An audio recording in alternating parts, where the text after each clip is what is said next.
Hi నమస్తే అందరికీ. AA22 Atlee గారి 6 మూవీ అప్డేట్. సో దీంట్లో మన రమ్యకృష్ణ గారు నటిస్తున్నారని అయితే చిన్న ఇంట్ వచ్చింది.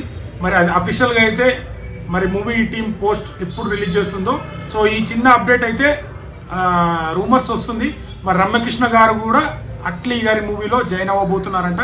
సో మంచి ఇంపార్టెంట్ రోల్ ఉంటుందంట రమ్యకృష్ణ గారికి. సో మనం బాహుబలి చూసుకోండి, ఎలాంటి ఇంపాక్ట్ క్రియేట్ చేసింది రమ్యకృష్ణ గారు. ఒక మంచి యాక్టర్.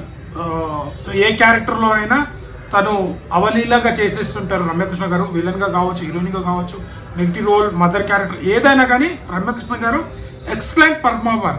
అలాంటిది అట్లీ గారు ఇప్పటివరకు ఫ్లాప్లు తీయని అట్లీ గారు యాక్టింగ్ అంటేనే ప్రాణం పోసే అల్లు అర్జున్ గారు అండ్ రమ్యకృష్ణ గారు, ఈ ముగ్గురు కాంబినేషన్ మళ్ళీ మనం చూడబోతున్నాం.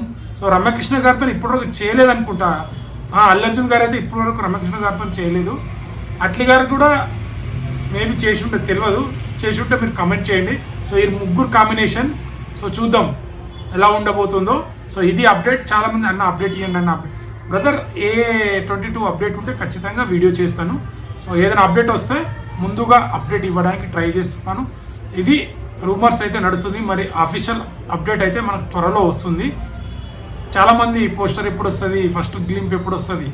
సో లేట్ అయినా పర్వాలేదు, ఎందుకంటే ఇప్పుడు వచ్చే సినిమాలన్నీ అనుకున్నంత రేంజ్లో జనాలకు నచ్చుతలేవు మూవీలు. లేట్ అయినా లేటెస్ట్గా మంచి కంటెంట్తోనే రావాలని నేను అనుకుంటున్నా. సో మీరు కూడా అదే అనుకుంటున్నారా? అయితే కామెంట్ చేయండి. లేట్ వచ్చినా మంచి రావాలా, తొందర చేసి ఏది పడితే అది తీసేయాలా. దానికంటే బెటర్ లేట్ అయినా మంచి సినిమాతోనే రావాలని నేను అనుకుంటున్నా. సో ఫస్ట్ లుక్ పోస్టర్ వచ్చినా, గ్లిమ్స్ వచ్చినా, ఏదొచ్చినా ఒక ట్రెండ్ సెట్ అయితే చేస్తుంది మూవీ. సో మీరేమనుకుంటున్నారో కామెంట్ చేయండి.